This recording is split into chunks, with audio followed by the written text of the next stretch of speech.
In today's video, I'm going to share my thoughts on the Hermes Journey, otherwise known as the Hermes game. But before that, I'm going to share my thoughts, my take, on two YouTubers' experiences.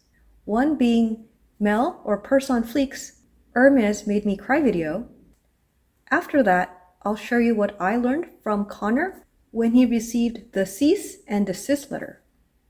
At the end, I do have a bag reveal, but it's not an Hermes bag, but I will be comparing this bag to an Hermes Quota bag.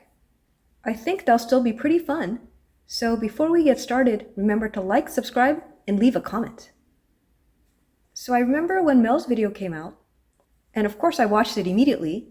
And at the time I wasn't on YouTube, and I know since then a lot of people have done their reaction videos and all that stuff. I want to see what I can learn from other people's experiences. And also I want to see it from their perspective to understand the situation. So the impression that I get is that Mel is a passionate Hermes lover, and that come across her videos. When she talks about Hermes, I get the feeling that her face lights up, so I do believe that's very sincere.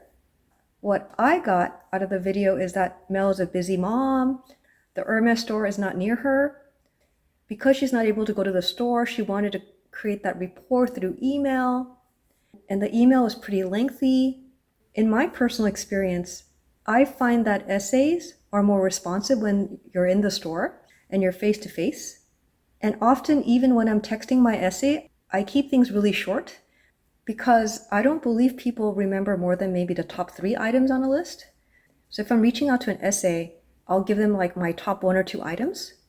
So her experience confirmed to me that writing a long email isn't very effective. I think the biggest takeaway from her situation is don't confront your essay when the bag that you want or an item that you want was offered to somebody else. So I think we all know about the Hermes game where the essay wants you to do the pre-spend, but they can't really say that. And then customers do the pre-spend in hopes of being offered their dream bag.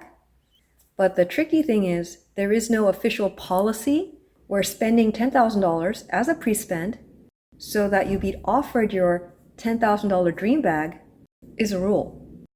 And oftentimes what happens is people overspend hoping that spending more over the 1-to-1 or 1-to-2 or 1-to-3 is going to give you a better chance at getting that bag and sooner. But the thing is, like in a casino in Las Vegas, the house always has the upper hand and often comes out at the top. And what I mean by that is Hermes invented the Hermes game, and so it's really difficult for us to win that game. So I can totally sympathize that if I'm in a situation where I did all this pre-spending and it seems like I'm not getting anywhere, that sometimes you just want to ask out loud. And knowing that your dream bag was offered to somebody else can feel very heart-wrenching. But the lesson learned here is no matter what, do not confront your essay. Of course, we want to know why, or we want to know what we need to do to actually get that bag. But unfortunately, that's part of the game. You're never going to get an answer.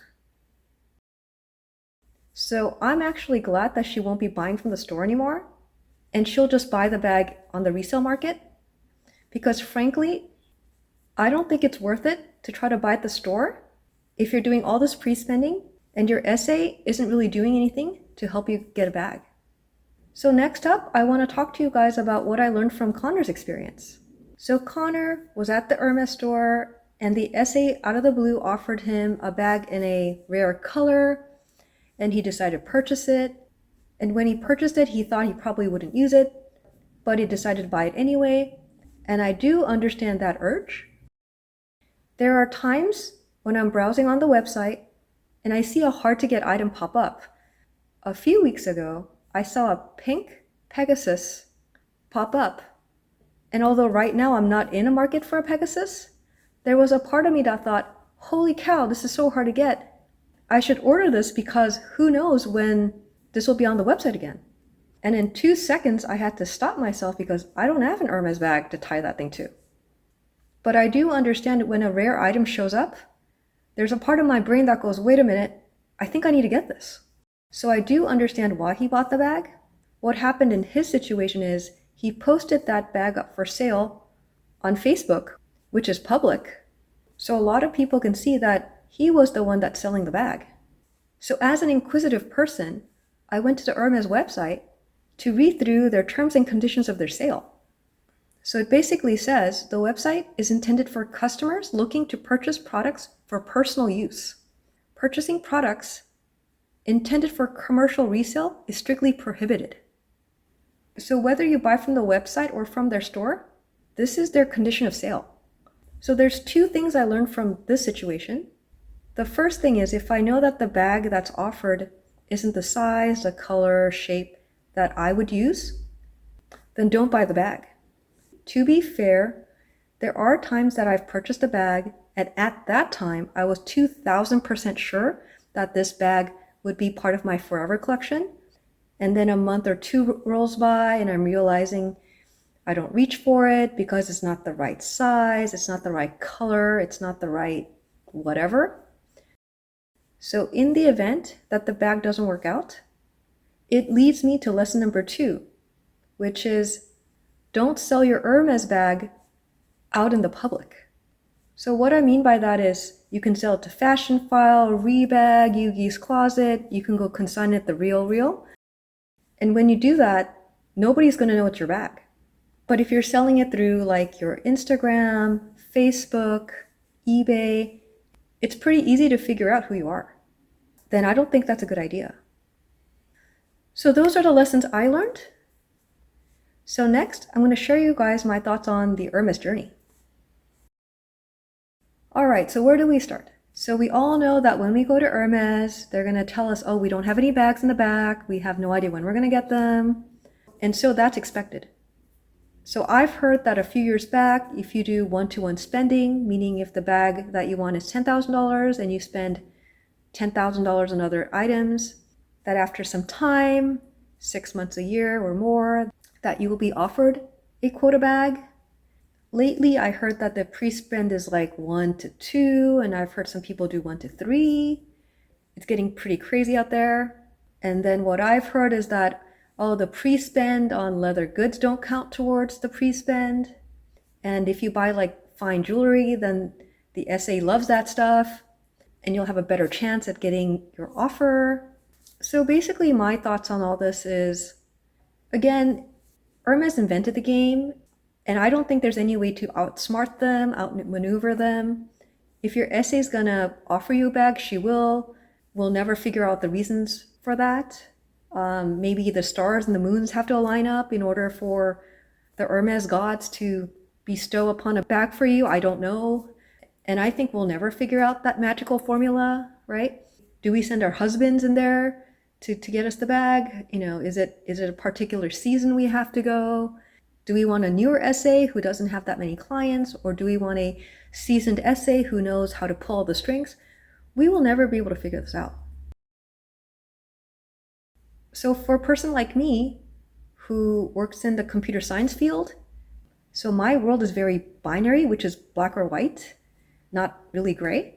So I think the Hermes journey would just drive me insane. And so my thoughts are, if there are items that I want, I would just go buy it at the store. But I wouldn't go out of my way to buy things that I don't love, that I might not use, just so I can do the pre-spend. So I understand that probably makes it very difficult for me to get offered a bag, and I'm okay with that. I'm more aligned with Karen Britchick's strategy, which is she'll drop in from time to time and ask for a quota bag. And if they laugh at me, that's fine. If somehow I get taken in the back and they offer me a bag, of course, that's very exciting. But I will not be doing the 1-to-1, the 1-to-2, the 1-to-3 pre-spend for a quota bag. Just like everybody else, of course I want a custom order. Who doesn't? And I know that not spending is probably not going to get me there. For me, the pre-spending has more to do with the fact that, does Hermes have things that I want to buy? Of course, the ready-to-wear, the home goods, they come up with new stuff all the time. And I am actively looking at their site. but I will only be making purchases if that item really speaks to me. And what I've been hearing is that in some countries, it's much easier to score a quota bag. So I would prefer to actually travel to these countries and try to score a bag there. Of course, when I go on those adventures, I'll be taking you guys with me. I'll be vlogging those. And recently, I've actually changed my mind about buying a quota bag from the resale market. My dream quota bag is actually pretty difficult to get, so I may consider just getting it from the pre-loved market. So stay tuned, and of course I'll share that on this channel. So up next, we're going to do a bag reveal. Surprise! This is the Chanel Kelly in the 25, in the Black Caviar with the 24 karat gold. So before you leave, I do want to explain why I got this bag. I do have a good reason for buying this bag. As a person who's not interested in doing the 1-to-1, 1-to-2, 1-to-3 pre-spend at the store, getting a Kelly 25 from the store is probably going to be impossible. So my next best choice was to hunt down this Kelly bag. You may or may not know that Princess Diana actually carried this one in the white. And if this bag is good enough for Princess Diana, then it's sure good enough for me, right? So comparing this to the Kelly has the feet, this one doesn't have the feet. The Kelly has the strap, this one doesn't come with a strap. And the reason that I was sold on this bag is that the CC turn lock makes it easy to open and close. So the Kellys, I think they're gorgeous, but getting in and out is pretty tricky. And knowing myself, if a bag is hard to get in and out, I usually don't reach for them. I'm more of a crossbody and shoulder bag person. I'm not really a top handle person. So as a bag collector, there's a part of me that wants the Birkin, and I'm concerned that I may not end up using the Birkin because it's a top handle. So I thought this bag would be a good way to figure out if I could handle a top handled bag. And so in the next year, if I don't reach for this bag, then I'll know for a fact that the Birkin isn't going to work for me. But if I do end up reaching for this bag, I think they'll help me make an informed decision to see if I want to go after the Birkin or not. So tell me about your Hermes journey. I hope you enjoyed this video, and I'll see you in the next one.